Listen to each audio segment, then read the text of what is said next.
This is a quick one that I wanted to just touch on something. I'm seeing this article, Washington Examiner, and it's good that they pointed this out. So there's a bit of a fight going on within the Republican Party. On the right in general, everybody kind of agrees that there's basically this understanding that there's a certain pragmatic issue with abortion at the national level. It seems as if, from the way that our system works, banning abortion at the federal level would be difficult and then legally not very clean. Like you would have basically women who've been brutally raped, having to bear the child everywhere in the country, even though, and the important part, because these people are saying like, oh, this undermines the conservative movement and undermines all this kind of party unity and this, that, and the other. And my whole thing is the conservative movement has to do this at a state-by-state level. The reason why is because then it shows overwhelming agreement. If you start at state-by-state level and let everybody slowly join in or not on things, they agree. There is no possible way anyone in the future could say everyone was coerced by, finally there was just enough people, 2/3, 2/3, we win it all, and that's the whole thing. It would feel better to have people, say, no, you guys are right. That's better. That's the best. That's the best outcome. And people say that will never happen. You're right. 10 to 20% will absolutely hold out and will be like, no, we at any time you could do anything, you want to your offspring or something, that there'd be some place like Hawaii in California or something. The thing is, though, this really is an issue of, no, you have to have faith in your people. You have to believe God made the human heart flesh from stone. You have to have such faith that the truth will soften the hardened heart as time goes on. And that you can't want to just win. It's got to be bigger than that. You can't want to just win. And the whole thing is this. Be like, oh, that'll take forever. And yeah, it'll take a long time. It'll take till the end of the world, maybe. That's the point. That's our club. We'll keep going until the end of the world. Period. The time frame that the liberal democratic mind is stuck in is a TV episode or a TV season on Netflix at best, and they want to binge watch reality. The right is in it till the end of time, till God rolls the universe up like a Torah scroll. So, unless this idea, but the unity of the party and da-da-da, and it's like, oh, okay, so there's somebody else, there's another party out there that is low taxes and pro-Jesus and pro moral and ethical discipline and discipline of the appetites and magnanimity, because that's not the libertarians anymore in any way. They're consistently an embarrassment to themselves. They are consistently an embarrassment to themselves. They come across at best as crypto weirdos. As a bunch of weirdos who are into crypto, and the minute they could purchase enough land to call their own kingdom, they would. Like everybody, the idea What do the libertarians want to do? Own their own gulch. No, that's not necessarily true. It's just that when you see them in public as they're trying to represent themselves as a party, they're trying to propagandize to others. How do they want others to see their message in them? They do it very poorly, and it's worth mockery, and they should be mocked so that they will change their method, so that they'll be taken more seriously. Because they really have a solid movement that they don't seem to take as serious as they should. Really, there should be way more Stefan Molyneux. There should be way more kind of libertarian Jordan Peterson kind of people that are just making it easily understood. Like, there's nobody who's taken what's-his-face's, the smiling libertarian. I cannot believe I always forget his name. Everybody knows, you all know him. You know, the bald, the small glasses, always smiling. I think he was Sowell's, the guy who broke Sowell's Marxism. All we've got to do is have figures that will prove this. And then make the proper comparisons and see if it weren't for this, would you still have the same outcome? You know, no, did you control for these things that are pretty standard? You know, and it's like, so. He's one of those people who inspires me to turn the light box every so often. I think of him. I think of that whole demeanor, that smile that he has. See, he's the person. Remember, that's who sold looking into libertarianism to a lot of us, because he was such a good fellow. He was such a nice guy. You know, he was obviously jovial, absolutely jovial, and he wasn't trying to stick it to people. He was very much enjoying, like, I don't think you're seeing it from this, like, well, take a look at it from this point of view, you know. There's nothing like that. That's you know, because it reminds me, for those of you who, you know, you had a pop like that maybe, you know, or an uncle or a grandpa, that they would kind of fool you into thinking better. You know, they would just get you, you know, they'd just kind of tickle your funny bone just enough, you know, or they would have a way of very lightly sort of teasing you into thinking about it differently. And that's a wonderful thing to have when you're a man. I'm sure women do it too.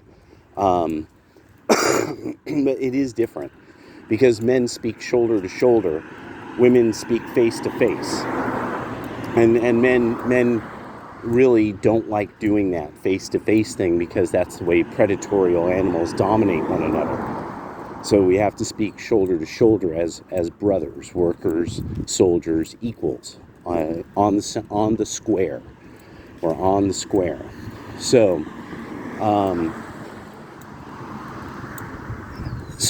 Yeah, I was looking at how the abortion issue, it has to go to the states, and then from there, this becomes, and this is the reason why, it will make the party stronger. The party will get stronger because the party will have to convince everybody in their state, we need to stop this. And everybody in the state, then the party has to then become not so much likable, they have to become good at getting their argument across and making it understood as the best argument. They have to understand the people of their state. And then on top of it, it makes the party stronger, because the party starts to get good at doing the thing of reasoning out, this is what is good. This other way is bad. See, once you start getting into that, that's when you start, that tickles people's minds. So you get the people who will react, who are like, no, this is good, not bad. But the thing is, haven't you noticed all the young men wearing crosses? Leave it in the comments. Have you noticed this? They're all wearing golden crosses on top of their shirts. I live in one of the bluest areas. There is a Crowleyite lodge from Crowley's system of Masonry par excellence somewhere around here, or there was. Thelema. This is like a kind of place where you would find Thelemists. You see people with Thelema and Temple of Satan tattoos. Yet, the young men at the choice high school of the city openly wear crosses. Even though the teenage girls here, this is one of the most notoriously feminist places as well. And that's probably not going to get them laid. Their Christianity. The thing is, though, apparently they don't care. They openly wear crosses on their shirts. And these are middle class. These aren't like poor kids who, like, that's just the only thing they have to show off. No, these are just totally normal kids. Crosses around their necks. So, this is why I'm not afraid. Already, something has changed. And us older people, many older people, because they don't have an eye for it, they never had to look for tattoos, shoelaces. Oh, remember shoelace colors? Remember when you had to look out for the color of people's shoelaces? You had to look for the graffiti in the neighborhood to know who might actually kind of be who you might run into. But you see, if you never had to look for that stuff, you don't possibly might miss a detail like all the young men wearing crucifixes. So I'm not worried about the party is going to lose its da-da-da-da-da and blah, blah, blah, blah, blah. No.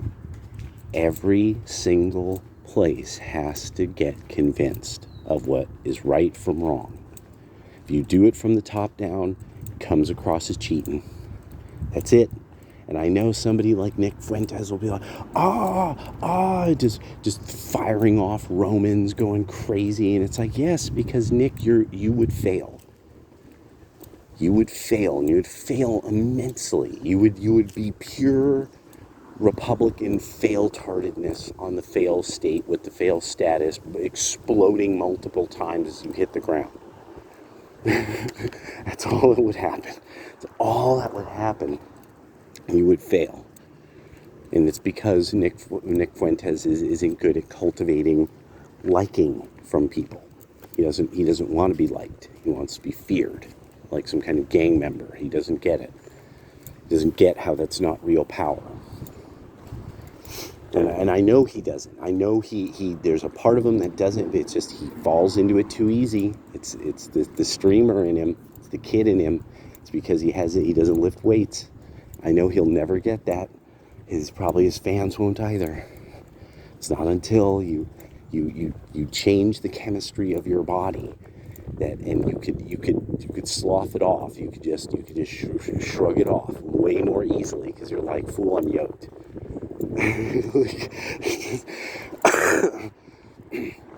I'm sorry, I'm too busy being yoked to feel negative feelings over what this moron just said to me. You know, that's just how it is. It's really good. It's a really good feeling.